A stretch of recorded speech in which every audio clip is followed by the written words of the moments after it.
Gaji rata-rata di Hongaria tahun ini adalah sekitar 19,6 juta rupiah. Apakah itu cukup untuk menghidupi satu keluarga dengan 2 anak? Stay tune terus.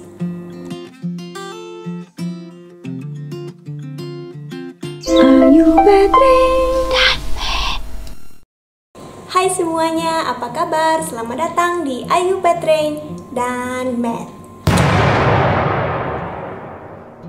Beberapa waktu yang lalu, saya dan Ayah Matt sudah pernah membahas tentang biaya hidup di Hongaria. Kemudian ada di antara kalian yang menanyakan pertanyaan yang sangat bagus, berapa gaji rata-rata di Hongaria? Jadi hari ini kita akan membahas tentang hal ini, berapa gaji rata-rata orang di sini. Kemudian kita akan lihat dengan gaji segitu, bisakah mereka hidup dengan layak? Ini kita membicarakan satu keluarga. Jadi ayah, ibu, dan 2 orang anak, karena idealnya keluarga kan biasanya ada 2 orang anak. Berdasarkan artikel di website Hongaria, pendapatan rata-rata di Hongaria pada tahun 2020 ini adalah sekitar 409.400 forin, yang kalau dirupiahkan adalah sekitar 19,6 juta rupiah. Selanjutnya kita akan gunakan rupiah saja ya untuk mempermudah. Jadi gaji rata-rata yang kita hitung di sini tidak melihat dari background pekerjaan dan lain-lain. Ini hanya murni gaji rata-rata. Kalau suatu sumber di sini mengatakan pendapatan, biasanya yang dihitung adalah pendapatan kotor atau sebelum pajak. Kita, pegawai, karyawan menerima gaji ini akan dipotong berbagai macam hal. Dan itu pendapatan bersihnya akan berbeda untuk setiap orang karena adanya berbagai potongan. Nggak cuma pajak, tapi juga asuransi kesehatan, kemudian dana pensiun, kemudian lain-lain. Dan juga akan berpengaruh kepada pendapatan kita kalau kita menikah atau tidak, apakah istri kita bekerja atau tidak, kemudian anak kita berapa, umur mereka berapa, dan apakah kita menikah setelah atau sebelum tahun 2015. Hasilnya akan berbeda. Sekarang saya umpamakan yang menerima gaji ini adalah seorang bapak dengan 2 anak dan seorang istri tentunya ya. Pasangan ini menikah sebelum tahun 2015. Pendapatan bersih yang didapat si bapak ini adalah sekitar 13,1 juta. Artinya potongan pajak yang diterima lebih dari 6 juta rupiah.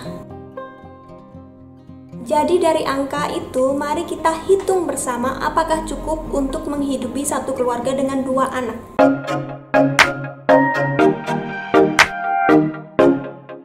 Saya kira situasinya sama di mana-mana. Untuk keluarga yang baru, biasanya mereka belum punya rumah jadi harus menyewa. Atau banyak juga biasanya mereka lahir di kota lain kemudian bekerja di Budapest dan menikah punya anak di Budapest, seperti juga Ayah Matt. Untuk satu keluarga dengan 2 anak tentunya menyewa studio tidak cukup. Studio itu apartemen yang biasanya untuk bujangan ya. Jadi tidak ada kamar tidur, cuma ruang tamu, dapur, dan ruang makan itu jadi satu. Termasuk juga kasurnya ada di situ jadi satu gitu. Jadi untuk satu keluarga kurang optimal. Biasanya mereka akan memilih apartemen dengan 2 kamar. 2 kamar ini sebenarnya juga sudah dicukup-cukupan. Di 1 kamar untuk orang tua, 1 kamar untuk 2 anak dibagi. Oke, kita lihat harga apartemen dengan 2 kamar tidur bukan yang mewah di situs properti paling besar di Hongaria, yaitu Ingatlan.hu. Kalau kita melihat di Hongaria, dalam apartemen atau rumah itu hitungannya per ruang. Jadi satu rumah, satu apartemen itu ada berapa ruang. Dari ruang itu terserah mau dibikin ruang tamu, mau dibikin ruang makan. Sekarang kita cari satu apartemen dengan 3 ruang, karena 1 ruang tamu untuk nonton TV, untuk ngobrol dan lain sebagainya, dan juga 2 kamar tidur ya. Apartemen dengan 3 ruang termurah yang saya lihat di seluruh Budapest hanya ada 1 dengan harga 5,3 juta. Dan karena hanya satu-satunya, pastilah kondisinya juga kurang bagus, bisa kita lihat. Dan lokasinya jauh sekali dari kota. Misalnya kita harus kerja ya akan menghabiskan waktu di jalan, dan juga untuk sekolah anak tentunya jauh sekali. Mungkin untuk amannya kita jangan cari yang paling murah, kita cari yang rata-rata harganya berapa. Ternyata apartemen dengan 3 ruang rata-rata adalah sekitar 7 juta rupiah per bulan. dari kisaran harga ini kita ada pilihan, jadi nggak cuma satu. Sepertinya lebih aman, kita pilih 7 juta rupiah. Kemudian saya beri contoh interior dalamnya seperti ini, jadi biasa saja tapi bersih ya teman-teman, layak huni. Oke, setelah kita menyewa apartemen, gaji kita hanya tinggal 6,1 juta.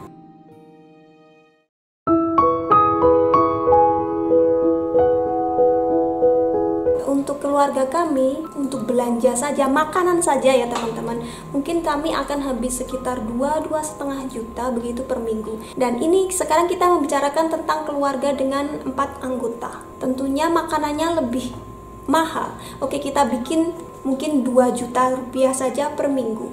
Artinya dalam sebulan kita akan menghabiskan 8 juta. Padahal sisa uang kita tadi hanya 6,1 juta rupiah.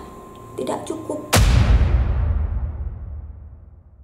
Jadi dengan gaji 13,1 juta rupiah per bulan untuk tinggal di Budapest sebagai satu keluarga itu belum cukup.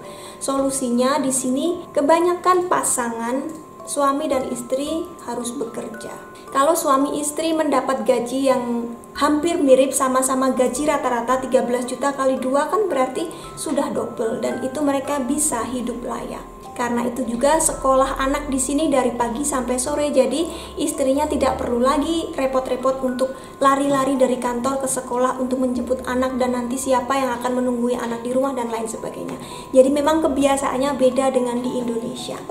Oke, jadi dari situ saja kita belum masuk ke biaya yang lain-lain, sudah kelihatan kalau memang gaji segitu nggak cukup. Sebentar ada orang yang motong rumput tetangga, saya tutup jendela. Mie instan paling 10.000 rupiah sudah dapat, tapi apa iya kalau kita punya anak, punya istri, punya suami, masa kita harus suruh mereka makan mie instan 3 kali sehari setiap hari? Kan juga nggak mungkin. Atau mungkin makan makanan orang lokal seperti sandwich, itu juga murah sekali. Cuman kebanyakan orang Indonesia yang saya temui belum bisa kalau harus sehari-hari makan sandwich seperti orang sini. Kalau orang sini bisa. Roti untuk sandwich begitu ya, itu bulat begini, ban kosongan, nggak ada isi apa-apa, itu cuma 1.000 rupiah mungkin sudah dapat. Jadi murah kalau mau.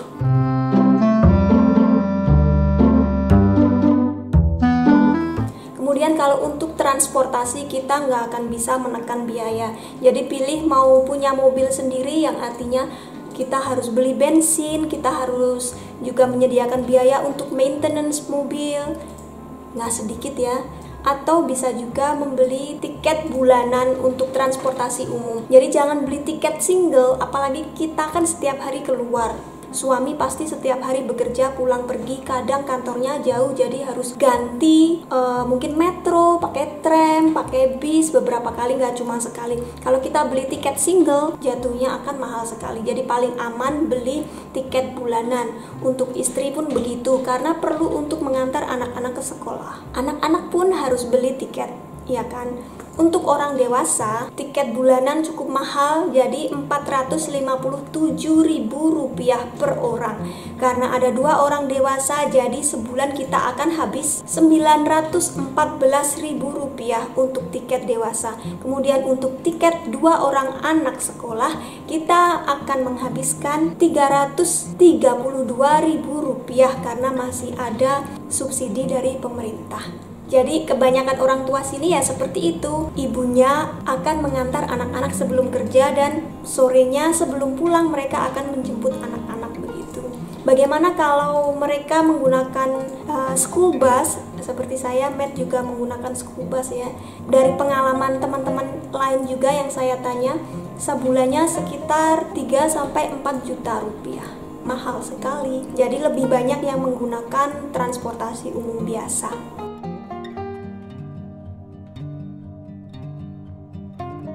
Ini berdasarkan salah satu situs untuk ekspatriat di sini. Saya perlihatkan biayanya yang dibutuhkan untuk gas per bulan rata-rata untuk apartemen dengan 3 ruang seperti yang kita bicarakan di sini adalah 1,2 juta rupiah. Gas ini dibutuhkan untuk menghangatkan ruangan dan juga kadang-kadang untuk memasak. Kemudian listrik lebih sedikit, sekitar 500.000 rupiah. Ini paling murah ya. Untuk air lebih murah lagi, yaitu sekitar Rp400.000. Tentu saja ini tergantung. Ini saya ambil dari situs sini. Kemungkinan orang sini juga mandinya nggak sesering kita. Jadi kalau kalian mau mandi lebih sering, kemudian untuk siram-siram tanaman dan lain sebagainya pasti juga akan lebih mahal. Setelah itu apalagi kebutuhan kita, mungkin untuk HP. Untuk kartu prabayar di sini, ini saya sudah cek ke website Telekom. Di sini namanya Telekom, bukan Telkom. Itu adalah Rp1.200 per menit. Jadi kalau kita hitung, kita kasih jatah 1 jam per bulan, kita akan menghabiskan Rp72.000 per bulan. Murah sekali ya, tapi hanya bisa ngomong di telepon selama 1 jam. Saya rasa orang sini sekarang sudah banyak yang meninggalkan telepon karena sudah ada sosmed. Jadi untuk 2 orang dewasa dengan HP di rumah, kita harus membayar hanya Rp144.000. Murah sekali. Kalau kalian ingin pakai banyak ya silahkan ditambahkan sendiri, atau bisa juga memilih menggunakan pasca bayar. Kemudian untuk internet, saya kira internet yang di sini itu lebih murah dan lebih cepat dari di Indonesia. Dengan hanya Rp180.000 per bulan, kita sudah mendapatkan paket internet sebulan. Ini bukan di HP ya, jadi internet di rumah yang bisa pakai wifi begitu. Jadi tergantung kalian mau kecepatan berapa, tentunya harganya juga harus dinaikkan lagi. Kalau hanya memperhitungkan biaya yang sudah saya sebutkan semua itu tadi, total kita membutuhkan gaji Rp18.670.000 untuk mengcover semuanya ini. Jadi gaji 13,1 juta belum cukup. Yang saya sebutkan ini tadi Rp18.670.000 itu pun juga masih mepet, karena di atas biaya yang saya sebutkan tentunya masih ada biaya yang lain. Seperti biaya bulanan maintenance di apartemen, meskipun kita hanya menyewa, kita tetap harus membayar, dan ini beda setiap gedungnya. Kalau got mampet, kalau butuh pengecatan, liftnya rusak dan lain sebagainya, semua penghuni apartemen akan iuran gitu, akan ada iuran untuk membayar. Kemudian kalau istrinya orang asing seperti saya, asuransi kesehatan nggak gratis. Kalau mereka kerja, asuransinya dibayar oleh perusahaan. Kalau mereka ibu rumah tangga, otomatis yang membayar adalah suami. Sekitar 3 atau 4 juta per bulan. Jadi itulah sebabnya kenapa suami istri bekerja dan juga tidak punya pembantu rumah tangga. Kalau gaji segitu dengan pengeluaran segitu harus menggaji pembantu rumah tangga juga, ya susah. Jadi untuk teman-teman yang sudah mendapatkan tawaran untuk bekerja di Hongaria dan tanya kepada saya tentang gajinya, bisa dilihat seperti ini keadaannya. Tapi harus dilihat lagi kalau kalian tinggal di sini sendirian, belum menikah, tentunya gaji rata-rata segini ya sudah jauh lebih daripada cukup. Tapi untuk menghidupi keluarga memang belum. Kalau untuk orang asing apalagi seperti kita, tentunya masih ada kebutuhan lagi, terutama kebutuhan untuk nabung tiket pesawat untuk kita mudik nanti. Jadi itu juga harus diperhitungkan. Semoga konten ini bermanfaat dan juga saya doakan semuanya lancar-lancar saja. Sampai bertemu di video berikutnya. Bye-bye.